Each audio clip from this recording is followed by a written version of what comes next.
Lifeboat Live, we have 4 simple rules. Number 1, we don't discuss politics, ever. Number 2, this is not a religious channel, and while you might hear people say, God bless you, or I'm going to pray for you, or I wouldn't have gotten through this without my faith, that's fine. What's not fine is to say, my God is better than your God, or here's why you're not getting into heaven. It's not going to fly. Number 3, we believe wholeheartedly if you can't control your tongue, then you can't control your life. So while on board, there's not going to be any cursing in the live chat, period. And number 4, there is no room for mean people on the lifeboat. Because we discuss very sensitive things from people's past in our group setting, we got to protect those people. The only way they feel confident and comfortable discussing those things is in an environment that is free of trolls and mean people. So if you're a mean person or you're a troll, we're going to block you for life. And if your account happens to be less than 24 hours old, we're probably a little suspicious right from the word go. Why? Well, because there are people in this world who enjoy being cruel solely for the sake of being cruel.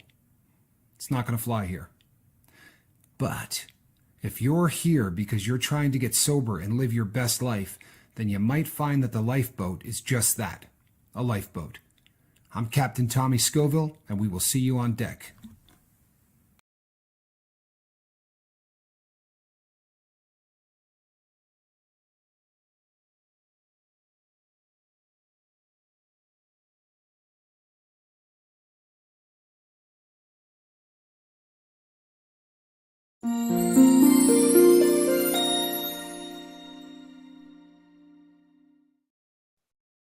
Hey everybody, I am Captain Tommy Scoville and you are on the lifeboat.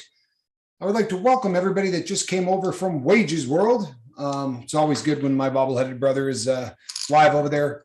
Interesting stuff happening. He's going to be doing some more updates over there, so stay tuned. I love popping in at Wages World and seeing the crew from the lifeboat over there. You know, we really are a big happy family, and there's just, I don't know, it's just cool seeing everybody over there. And I got to work in a Seventh Son reference, and that's always fun. You know, he did say something about the 7 sons. I say, I know a 7th son, bit of a philosopher, actually.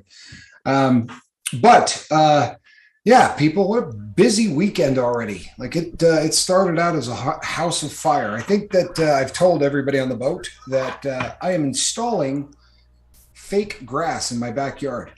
I'm going to get couple of different lengths. There's going to be a small little bocce court kind of thing set up back there. So, you know, if you when we have the Jimmy Pickles, good to see you, bud. When we have the huge lifeboat convention, which we may never have out here, we'll all be able to play some bocce ball. No, but in the future, people, I am getting closer to a time when the good people in the federal government are going to allow me to live my life. And when that comes, I'm going to be looking forward to doing some traveling across the country and having an opportunity to get a chance to meet a lot of you, you know, face to face. We're going to plan some events where we do some live shows and pick a couple of different places in the country so that we can all sort of come together. We really are a family, and I think it would be an awful lot of fun for that family to have an opportunity to get together and meet one another. But those days are coming, right? The fact that they've stepped off the day-to-day drug testing and going to full random now is a big step in the right direction. Today, people, we're going to be talking about a subject matter that we've danced around and talked about. We did a show called Carpe Diem. It might have been called Carpe Freaking Diem is actually, I think, what the show was something actually like called. Yeah, something like that. And this is kind of similar in a way, and in a way it's not.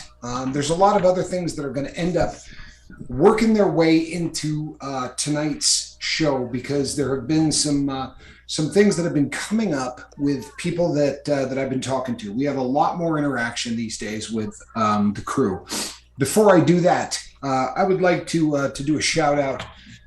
Adam at Marfugal could use our thoughts and prayers. The C+ math has hit him and hit him hard. And you know what? We love Marf. And it's a great crew of guys over there. They've been good to the lifeboat. They've been great to my bobbleheaded partner. And if we could keep Marf in our thoughts and prayers, that would really be be a big favor to me and my partner. So, and I know a lot of you love them too. There's a lot of crossover between the lifeboat and Wages World and Marfugal. So that whole family, thoughts and prayers, please.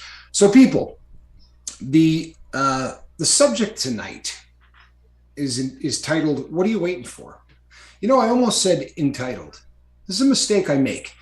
As a public speaker, I make this all the time, and it's incorrect, right? You don't entitle it, right? You are entitled to something, or it is titled, and that's one of those errors that, for whatever reason, I seem to make a lot. But it's not entitled, although you are entitled to a decent show.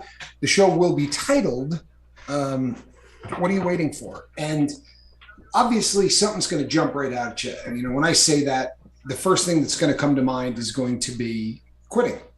Right? I mean, it is what we talk about the most here on the Lifeboat is everybody trying to put drug addiction, chemical dependency, alcoholism, whatever your affliction is, putting it in the rearview mirror, moving on. And very oftentimes we run into people who are waiting for the perfect situation.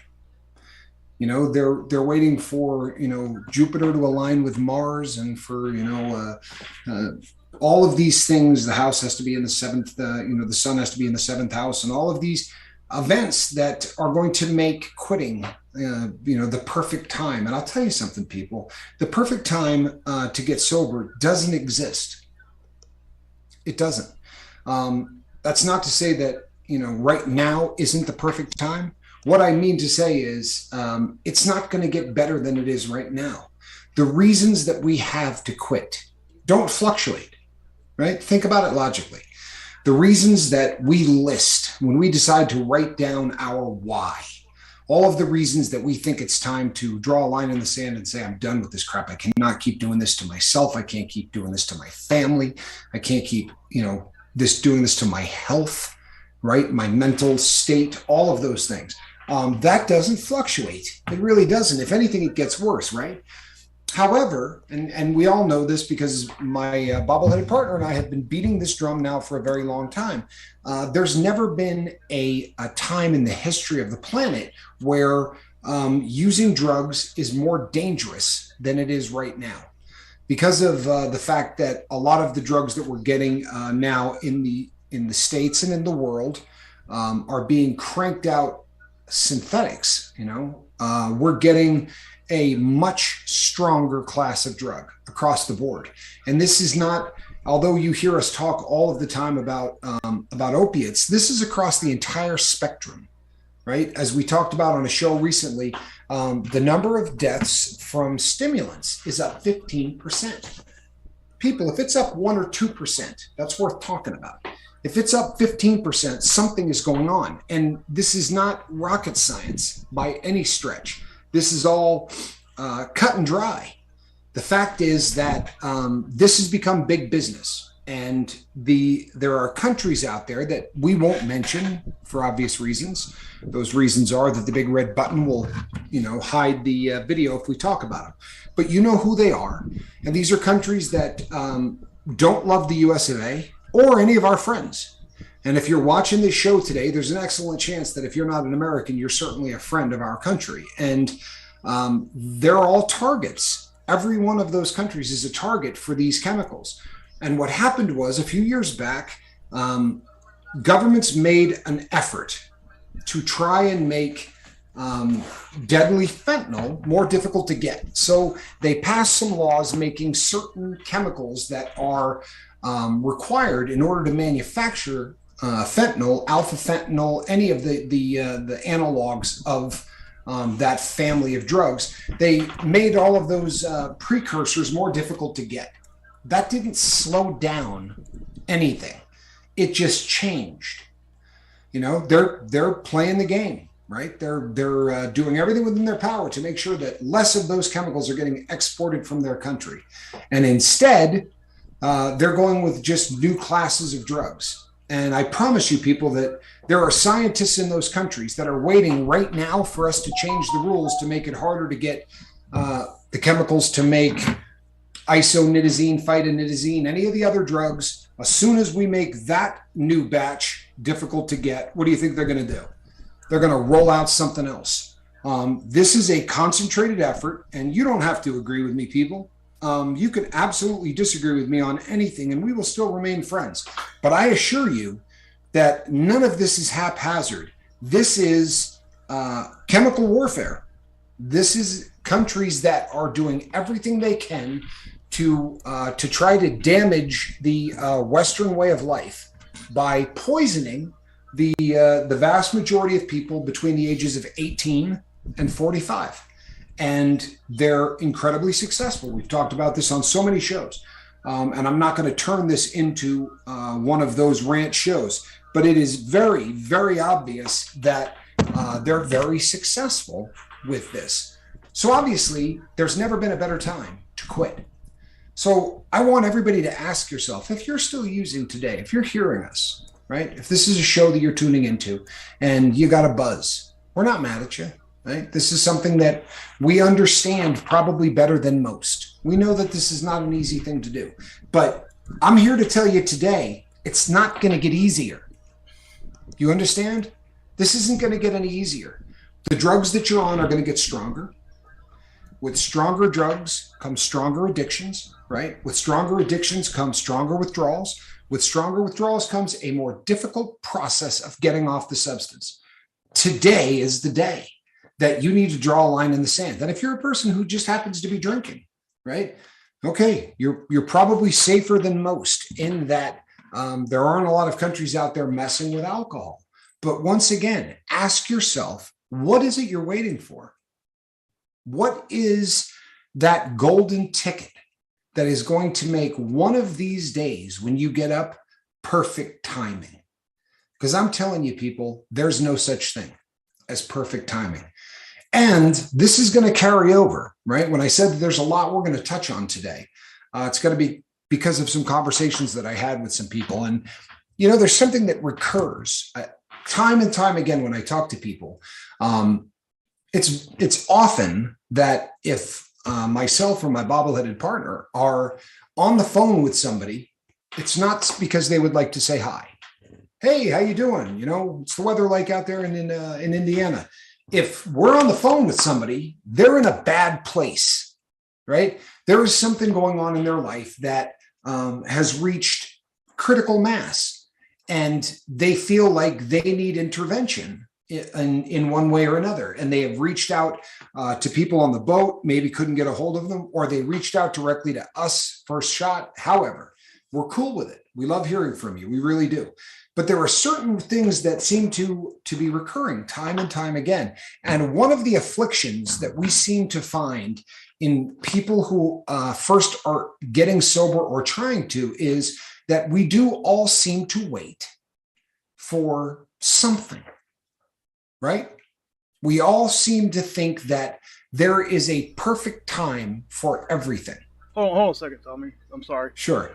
Guys, Joanna said that the show wasn't started. Is anybody else seeing that? I don't think I got my show started. I just want to make sure something ain't wrong on my end.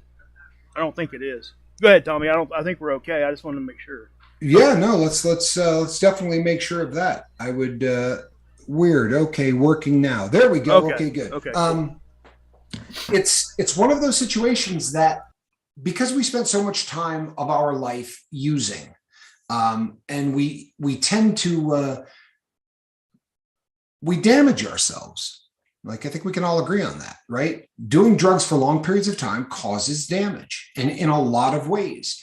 And because of that, very often as we go forward, we often set the bar for our new life in unrealistic heights. Right? You know, I talk to people and they say, well, yeah, I'm sober and things are going well. And I'm planning on doing X, Y, or Z, right? I'm just waiting for fill in the blank. I'm waiting for this, which is going to make it the perfect time to take up a hobby. I'm going to do this, you know, I'm waiting for this perfect timing for me to start a relationship. Or the girl that I'm with, you know, we just want to wait until we've got 5 or 6 years of sobriety under our belt before we have a kid. You know what? Great advice. Nothing wrong with waiting, right? But it becomes a disease.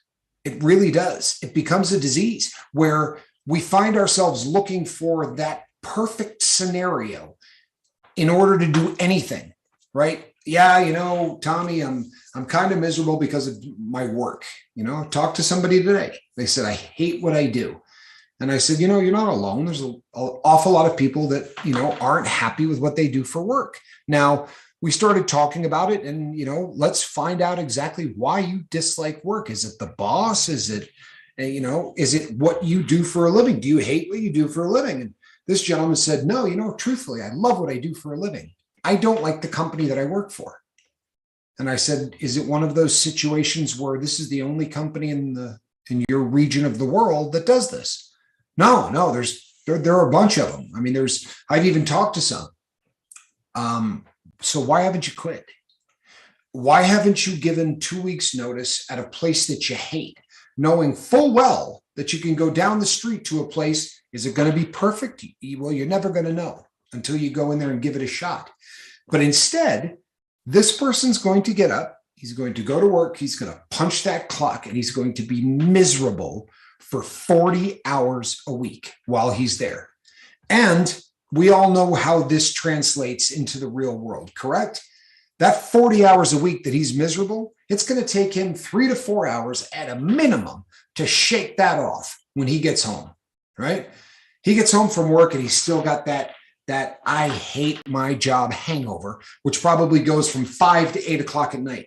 And then he does what he does. He goes to bed, right? He needs to be there at 9 o'clock in the morning and he starts getting miserable at 7 a.m., knowing that he has to go someplace and go to work and punch a clock at a place that he's miserable.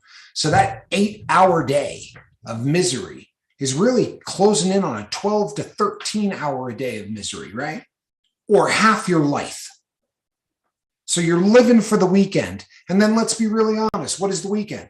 The weekend is you for about 5 hours on Friday night going, oh, thank God. And then Saturday rolls around and you're already starting to think, you know what? I'll be back in work in 2 days. And why? People, no matter what it is on your checklist, right? I don't care what it is on your checklist. What are you waiting for? Honestly, what is an engraved invitation, right? The stars lining up. I'll tell you something right now. If you want to live your best life, it requires stepping out of your comfort zone. We've talked about this.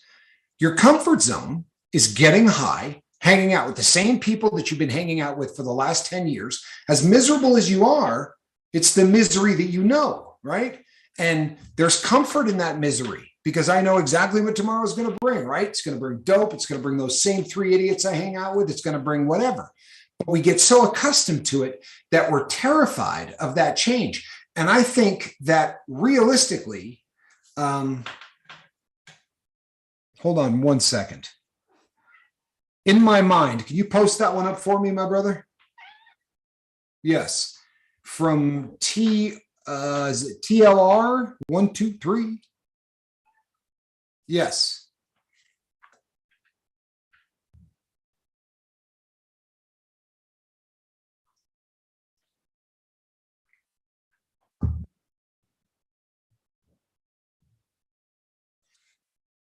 Absolutely, it's a valid point. It is, and I'll tell you something.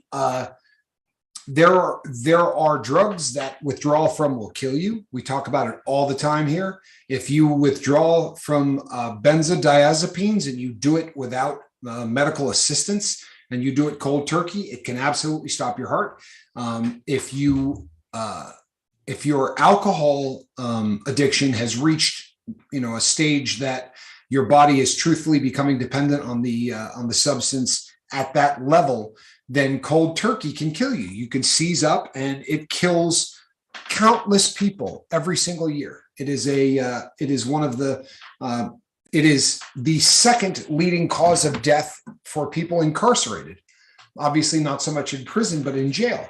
People walk in from the streets and they don't want the judge to hear that, they're having a raging, addiction to alcohol or whatever. So when they get in, they lie to the nurse at intake. yeah, no, I'm drunk today, but I hardly ever drink, blah, blah, blah. And they end up in a cell, and in a couple of days, they're dead. And this happens every day in this country. So there are definitely withdrawals that can kill you. And I'm sorry, I didn't mean to squirrel, but I saw that. Uh, sure. What do you got?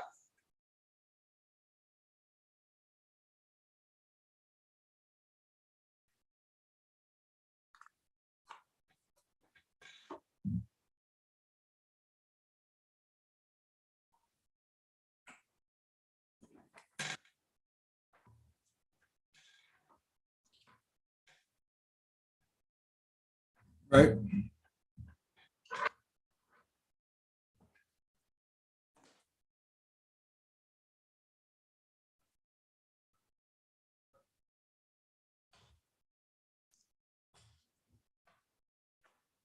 Sure.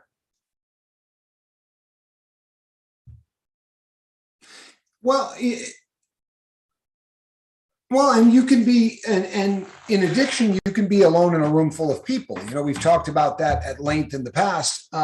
One of the other things is this, and I think this harkens back to what I was saying earlier. Um, you have to step out of your comfort zone. And I'll be honest, one of the reasons that so many people feel like what they're good at or what they're comfortable at is being alone. I am guilty as hell of this. You know, I have, let's see, I've been out of prison since 2020. Do you know how many nights I've gone out? I haven't, Right. right? I don't do that. I spend a tremendous amount of time alone, and it's something that I am comfortable with, and I think it's part of the process of getting sober. But we are not designed that way as people, so you have to start to jump out of your comfort zone a little bit. One of the reasons that the lifeboat is so important to me is because it forces me to have interactions with large groups of people. If you were to just show up today and watch this, you would probably not say, that's a guy that likes to be alone, right? Because I'm sitting here and I'm talking to a camera and I seem somewhat comfortable in front of the camera. I'm more comfortable talking to this camera than I am hanging out with three or four people. Now, I can do public speaking. I don't mind getting up in front of people. I don't mind being in crowds. All of that is good. But to build actual relationships with people is something that is foreign to me. And it is because the people in my life who I built relationships with for years were drug addicts. We didn't have anything in common other than the drug. And that was so comforting from the standpoint of an addict. That's great because I don't need to talk to you about your family, and I don't need to talk to you about your philosophy. What time is the guy getting here? Is this dope any good? Has it got legs? Do you have any idea how big the bags are? I mean, there was only about 15 different topics of conversation that ever came up.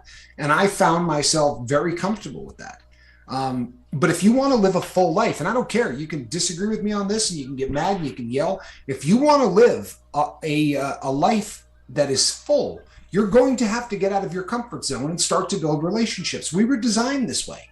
Whether you believe that we were designed this way from God, or that this is just how we evolved, I don't much care which approach you take on that. But we are most assuredly social creatures, and we were designed to be that way. And you know what?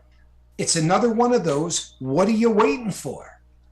Honestly, had a great conversation with somebody the last couple of weeks. Me and a friend have been talking about exactly this. We're both sober. And you can count on one hand the number of close friends that I have in my life who I interact with in person, right? I love all of you. I really do. And I interact with a lot of you via the internet. And I do this every single night, right? Or almost every single night. Mark and I are here all the time doing this. But this is not the same thing as building one-on-one relationships with friends. And we're designed to do that. But I'll tell you something, like we've said so many times in the past, you don't get sober and have 15 sober people come to the door and go, I hear you're sober. I'd like to introduce myself. Thought maybe we could hang out, get to know one another, and maybe build some kind of a lasting friendship. You know what I mean? Maybe we could take up a hobby together. Do you play golf? Right? None of these things happen. What kind of toilet paper do you use? What's that? What kind of toilet paper do you use? Exactly. You prefer Sherman? No, I mean, these are the things that, and it's a perfect example of exactly what I'm talking about. You know, it gets back once again to what are you waiting for? Right? And, you know, I hear all the time people say, I'm just not comfortable. Guess what? You're going to have to break through a lot of things that you're just not comfortable with. If you're going to live your best life, you're going to force through some walls that you built yourself. You're going to have to break some of them down. And, you know, people argue this point with me, but take it all the way back to its, you know, inception, right? What's our comfort? Our comfort comes in a 12-ounce can. Our comfort comes in a plastic baggie, right? Or a plasticine fold that has a white powder in it. That's our comfort. That's our friend. You know, who was your best friend? Tar heroin, right? For 3.5 decades. That was the friend I could count on. That was the person I wanted to hang out with. That was the person I loved. That was it, right? If you've ever heard my goodbye letter to, to heroin, it's worthy of listening to. Because for me, it really was I want you out of my life. And I am going to replace you with real human beings. And you know what? It can start exactly like this, right? You really can build friendships that you start right here. But you know something? You can come here every night of the week. You can show up here. You can get to know people tangentially, not really in depth, but get to know people enough to have conversations with them and really care for them every single week without fail. You know, I have a friend who calls me. You know who it is, right? Every single Saturday, Alan Ballantyne and I get on the phone, and sometimes it's half an hour, sometimes it's an hour, sometimes we just get rolling and we don't stop. But there's something very important in that, for real. And Alan will be the first to tell you, you don't have a lot of friends. That's not a shocker, right? Who does? We had to get rid of them all, right? This is really common sense stuff, guys, right? You know, if you, I'm really more comfortable alone. Well, of course you are, because all of the people that you had relationships with were dragging you to hell in a handbasket. Not necessarily because they were bad people. They were the same people. Yeah. Right? Exactly. Get me with a Tommy who likes to do dope, and the two of us are going to be in prison within a very short period of time. Yep. I can't be around those type of people. So what I had to do was X out an entire group of people. Now, I could spend the rest of my life alone, and I could say, it seems I'm, way more comfortable that way. But the truth of the matter is, it's not that I'm more comfortable. It's just that it's easier. Yeah. Right? It's the path of least resistance. And I'll tell you something. It's a cliche, and it's a damn good one. Yep. Anything magical, anything awesome, anything worth having is going to require an effort, and it's going to require you getting the hell out of your comfort zone. Yeah. People, I promise you, my bobble-headed partner does not like having a camera in his face and talking to you people. But if I call him tomorrow and I say I'm in a pinch, he's going to do it. Yep. Because there is a goal and there is a cause that he feels is bigger than his comfort zone. Right? Well, it's the same thing in terms of friendships. It's the same thing in terms of a lasting relationship, right? The mythical Linda, who's out there, right? If Linda and I get married at some point, right, then it will have to be me jumping out of my comfort zone, and I would have to assume she would have to do the same, right? No matter how you end up feeling about somebody, if you're going from being an addict to being a sober person who's trying to live their best life, there are going to be boxes that you tick off. You're an atheist. God's not going to be one of those boxes. But if you're a believer, God is going to be. And you know what? I'm not one of those people that believes that you got to go to church in order to be a believer. But I go every Sunday. And for me, that is a thing that I do because it means something for my life. It's a statement of my belief, and it's an opportunity for me to be in a room with people that believe the same thing. And am I comfortable there? I'm getting there, a year and a half later. Was it comfortable when I first got there? No, not at all. And when they say, hey, you know what? I want you to go over and I want you to greet 3 people here that you've never met and introduce yourself. I want to go, man, leave me alone. That's not why I came here. I came for the sermon. I don't want to meet 3 people. But the truth is, I've pushed myself out of that comfort zone. And in the process of doing that, I've met some wonderful people. Now, whether that's going to be something you do at church or that's something that you do somewhere else, great. See that? Change playmates and playgrounds. Only thing that saved me. Amen. Yep. Right? Amen. Well said. But you didn't just say, I eliminated playgrounds, right? Yeah. And I eliminated playmates, right? No, you changed them. And in order to do that, you got to get out of your comfort zone. Let me add something real quick. Knock yourself out. Take all the time you want. Listen, guys, do you remember anything ever that was great that somebody achieved when they were just comfortable?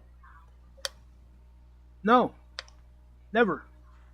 If they're comfortable, they ain't pushing themselves. If we're comfortable, we're in a spot where we're not doing nothing. We're just sitting around, just letting treading water kind of thing. And let me tell you something. There's something for that every once in a while. But if you make it a lifestyle, that's when it becomes an issue.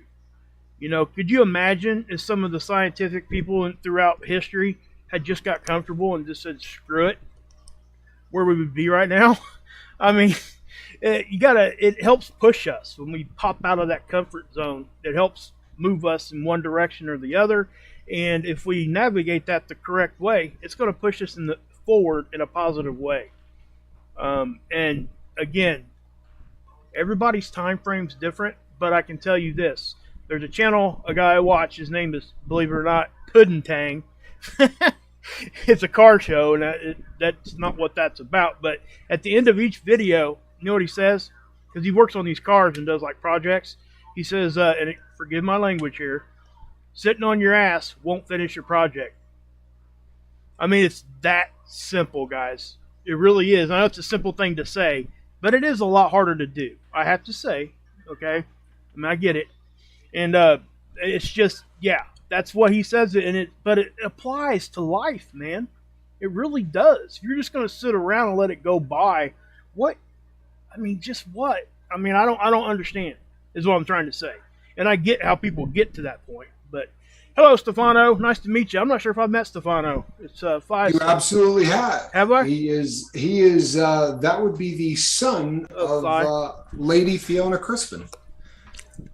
And here's the thing, people. So I got out of my comfort zone and took a bit of a risk, but into something that I loved, right? I was, as most of you know, I was planning on going back and getting my master's degree, and, life threw a curveball. And at the very last moment, I got bounced out of being able to go to school. And I said, you know what the hell am I waiting for? I've been saying my entire life, if I could do it all over again, this is what I would do. So I started my own business, and things have been going well with it. And it's one of those businesses that you really can kind of do at your house alone. I don't have to meet a lot of people, but I have. I have started to build some relationships with some people, and some of them here directly in town. And the funniest story of that, and I've told stories of this man before, but we call him the cowboy because he always has on a cowboy hat, cowboy boots, and a belt buckle. He's a former veteran. But the first conversation with this man, it became apparent that we don't have a tremendous amount in common other than watches, right? We started to talk a little bit about, watches and business. And I said, hey, before we get going, there's probably something, I should tell you a little bit about me, because it may come up down the road and I don't want you to hear it from somebody else. I think it would probably be better if you heard it from me. And he said, you know what? I got one of those too. And I said, do you? He goes, yeah, I'll go first. And I said, all right. Mark's laughing because he knows the story. But the guy said, I used to be a cop here in town. And I said, oh, well, I used to be a criminal here in town. And he laughed and I said, no, no, I'm very serious, you know. And this man not only was a cop, he also at one time worked as a prison guard at a prison I was at.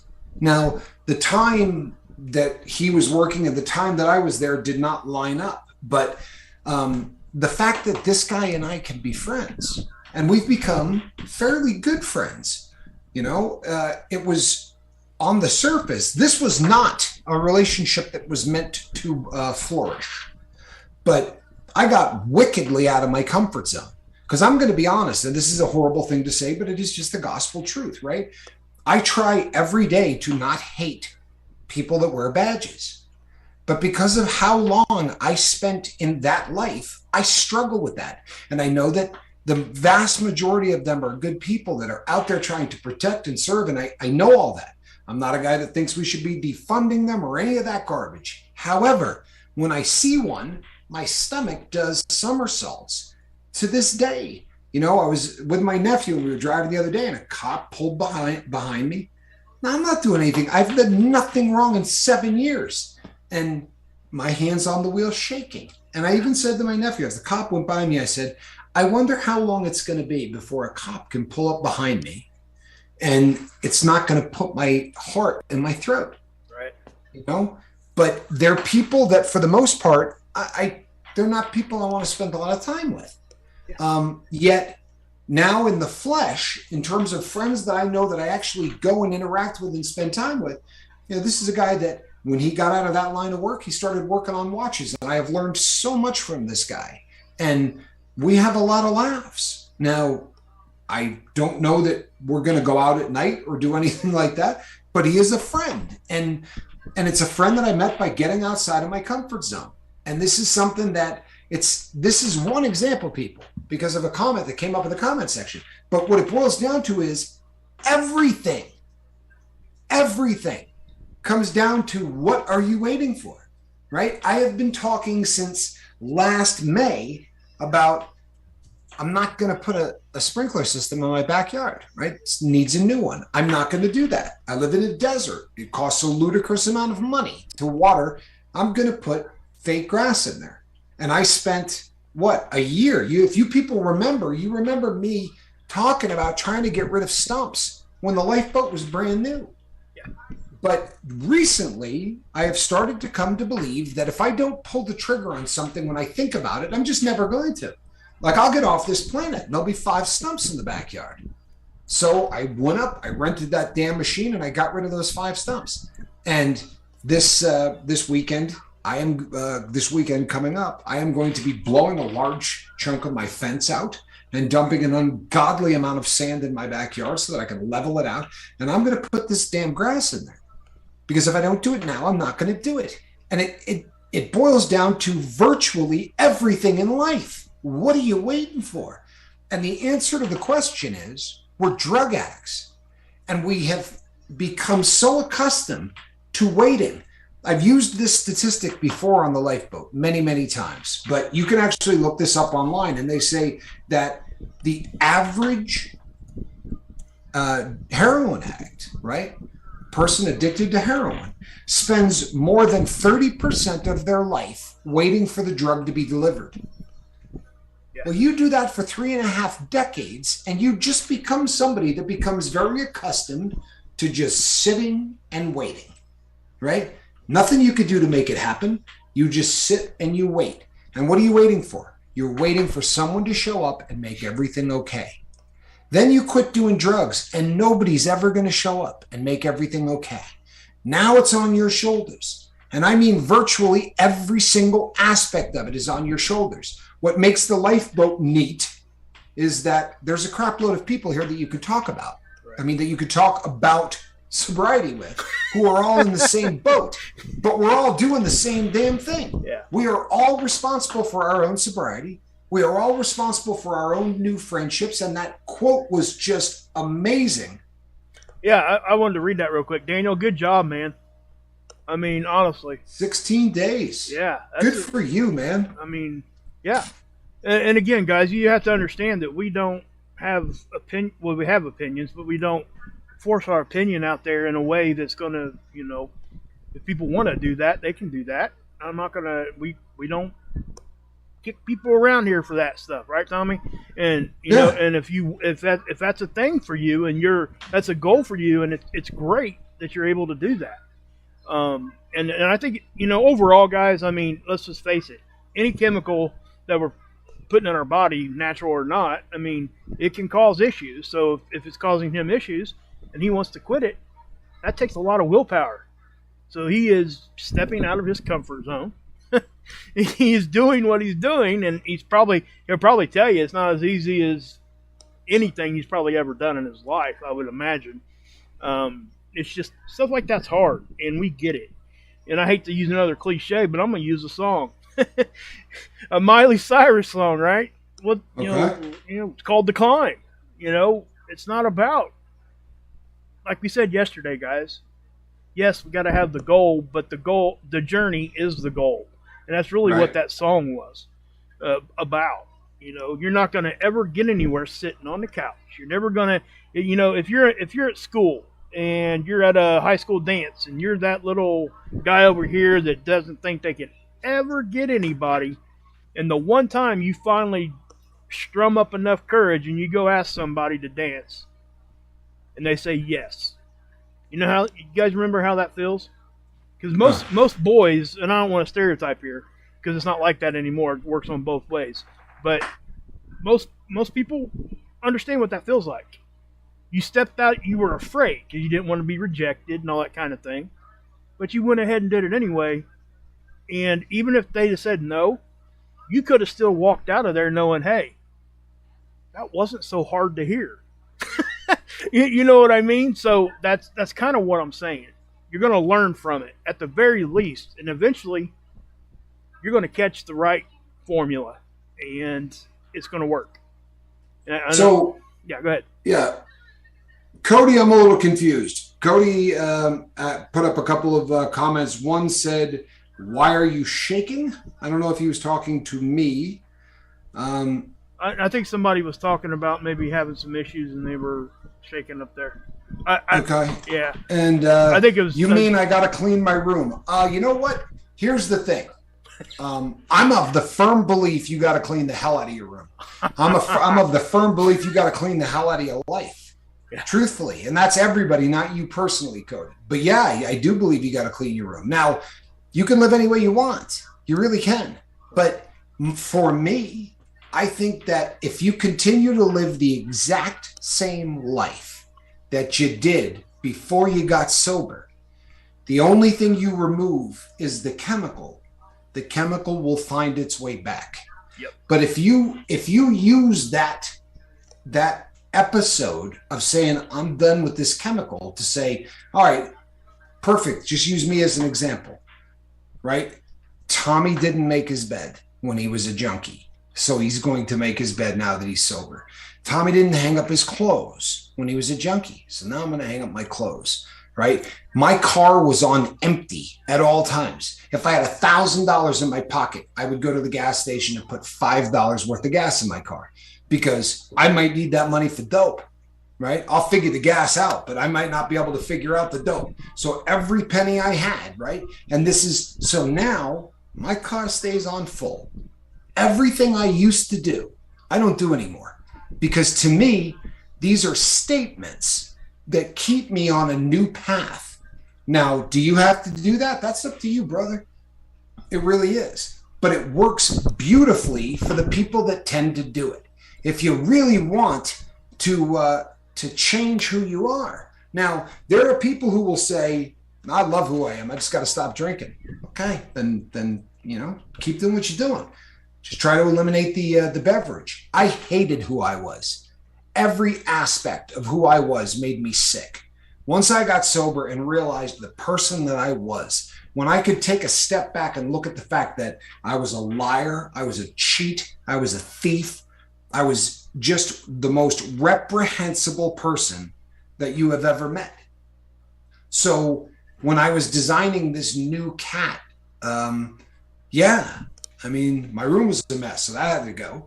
And, hygiene was an issue. I promise you, if you're doing heroin every day, you're not showering every day. It's just one of those things, right? So that had to change. And for me, the more things I changed, the more truthfully I started to become a different person. And for the first time in 5+ decades, I love getting up in the morning. I'm super happy with who I am. There are people out there that don't love me, and there's always going to be people out there that don't love you. But you know what? I love me. And for the first time in my life, I don't much care what other people think anymore. See, I used to get really caught up in that crap because if there was somebody out there going, yeah, well, Tommy's a real piece of crap, I knew I was. It was a tough thing to hear when deep down you know that the person's right. So now when people say stuff about me, I go, man, whatever. I'm doing exactly what I'm supposed to be doing. Yep. On the 10th of next month, I am going to my daughter's graduation. It was a promise that I made to her, and you know what? I'm going to be there. These days, I keep my word. I do it. All of the things that I wanted to become, I've become. And it may sound silly, Cody, but it started with making my bed. Yep. Silly, right? And let me. But it was the only thing I could control at the time. Please. It's on the bed making thing. Tommy shared with us last week that his new parole officer stopped by the house. And what was the first thing she seen when she walked upstairs so she could check out Tommy's stuff? She made a comment, didn't she? That your bed was made. Yeah. So not only did that work for him in a way that was just a mental gratification to show him that he's doing his routine the right way, but it actually worked out to be a good thing that his PO seen it. I mean, there was no way he could have known that was going to happen, but if he had not made his bed, it wouldn't have looked as good. And that goes into the whole conversation of going to be able to see his daughter because his PO is controlling that. And, so just the fact that he's doing that worked out in a whole lot of different ways. What I'm saying is the solution sometimes will present itself just out of a different direction that you don't expect. Question. And it's usually from something that you've done. And it's just, yeah. But anyway. Cody, you have been here multiple times in the past, and sometimes you've been here when you seem to be in a good frame of mind, and sometimes you've been here when you weren't. I would say that realistically, probably more times that you were not necessarily in a great place in terms of how you feel, and the best question to ask yourself, truthfully, is who do you want to be, right? I mean, if that sounds oversimplistic, man, it's not. The question becomes, who do you want to be? And, 12 steps sometimes sound daunting. How about 3? Get a piece of paper and write down all of the reasons you want to stop doing the chemicals, the why, the things that are going to keep you from actually doing it, right? For me, my daughter was on that list, right? My father was still alive and he was on that list. I wanted my dad to see me sober before he died. Like that was big on that list.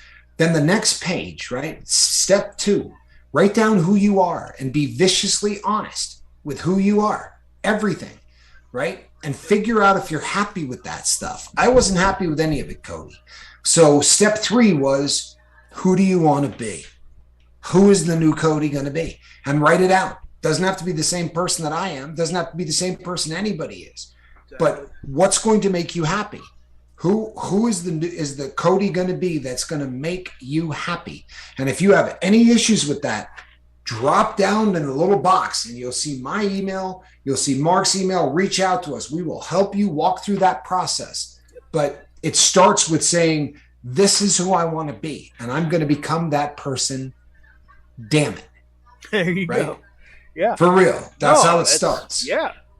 I think it's an awesome thing. I mean, and again, at the beginning, like we said throughout this whole stream tonight, it's not going to feel comfortable at first. It's just simply not.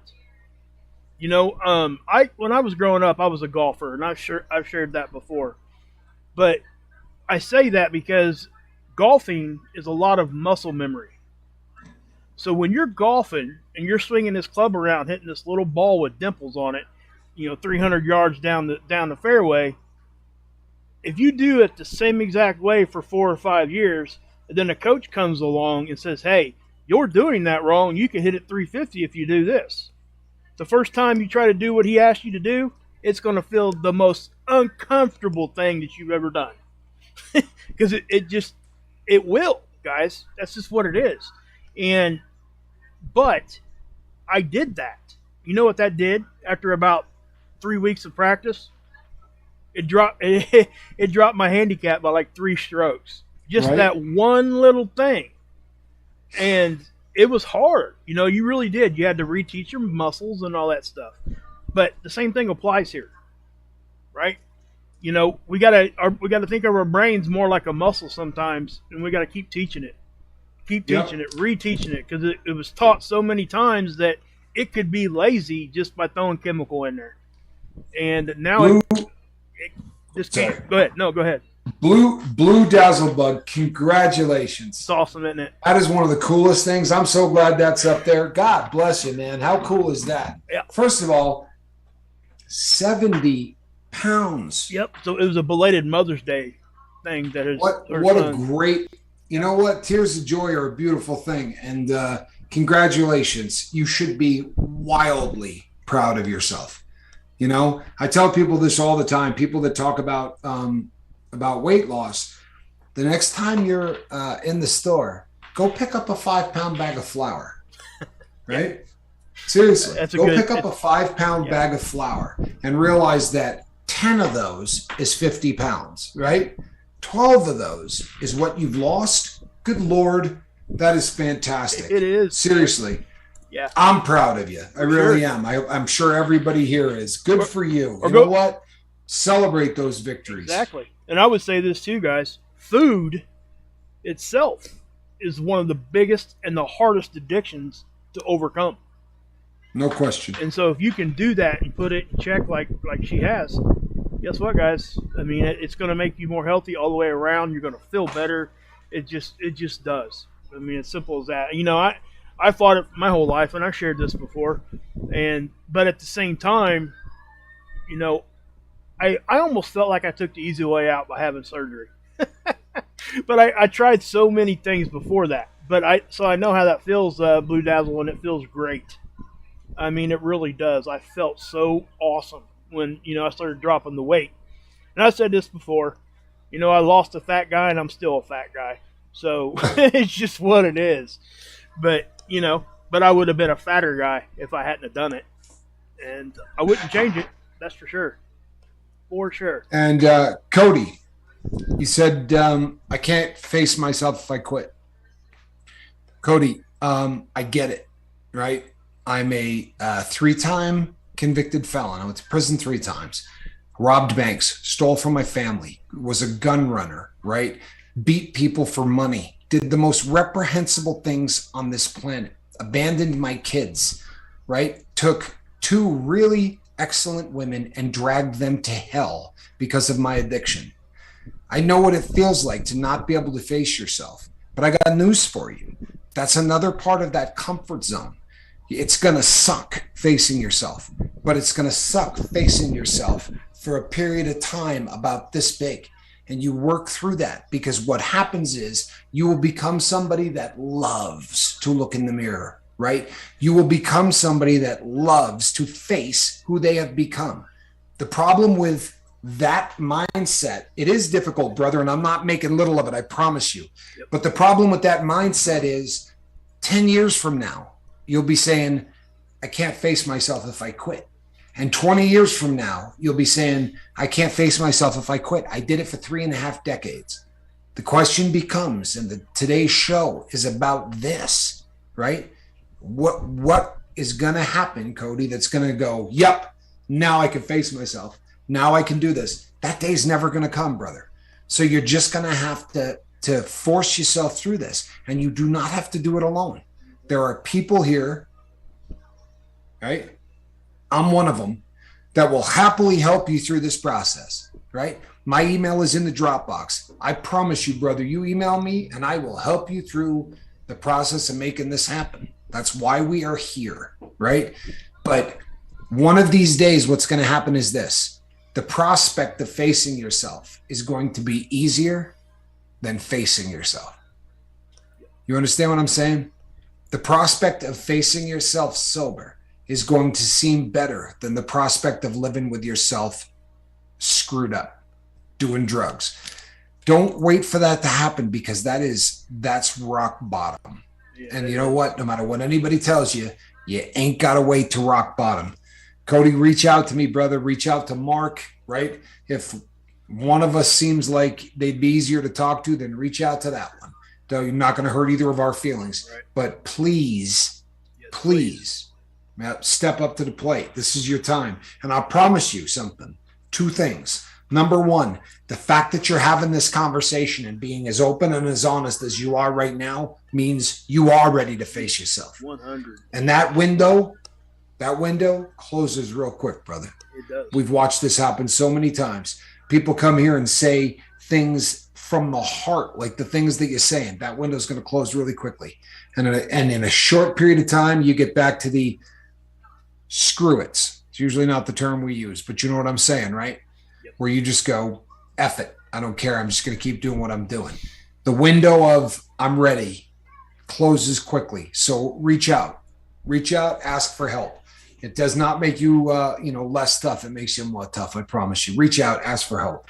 That's the really the nature of everything that we're talking about. TH123 says today is the day, and I'll tell you something. It is. This is the day. Hey, Cody, we love you. We wouldn't be doing this if we weren't, brother. I promise you that, right? That's truthfully. Right. And you know what? I know what you're thinking. I do. You're going, these people don't know me. What do they mean they love you? You know why we love you, bud? Because inside every single addict is somebody fantastic waiting to get out. I spent 30 years being that person, right? 30 plus. My bobble-headed partner 11 years ago put that to bed. If the 2 of us can do this, I promise you, Cody, I was a bigger dirtbag than you ever dreamed of. I really was a bad human being. And I like who I am now. I really do. And that's a feeling that everybody in the world deserves. Really. I'm going to say something to Daniel here real quick. Listen, man, I'm so glad you're here. I just have to say that, dude. I really appreciate you coming over here and checking it out. And I'm, and trying to drop that addiction is hard, especially if you're just now figuring out that it was an issue for you. That's a hard thing to overcome. And, I'm just glad you're trying to do it. But again, we're here, guys. We are here. That's why we're here. How about this? Cody, you are a miracle looking for a place to happen. Daniel, that's perfect, man. Yeah, for real. That is perfect. That's what every addict is, man. A miracle looking for a place to happen. I love that. There's a note. Check that one out. Yeah, we can't end the stream on that. We read it, or can you? I can read it if you want me to. It's up to you.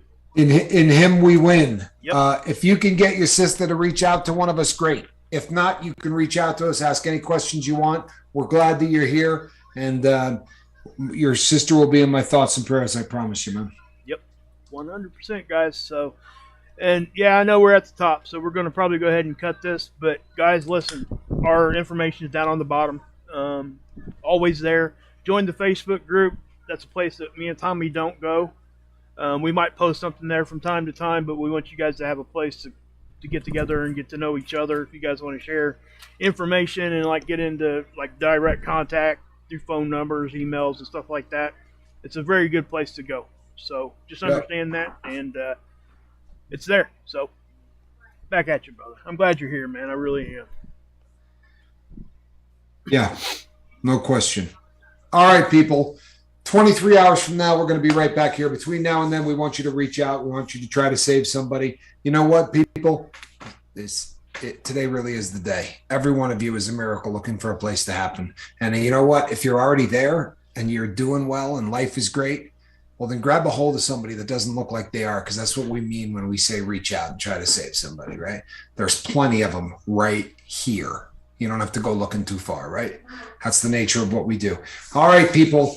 Yeah, this was a hell of a show, wasn't it? It was a good one, for sure. Yeah, I'm Captain Tommy Scoville, and on the other side of the glass, Mark Wages. And look who's back right where she's supposed to be. That's a cat in a basket. Good night, everybody. We love you.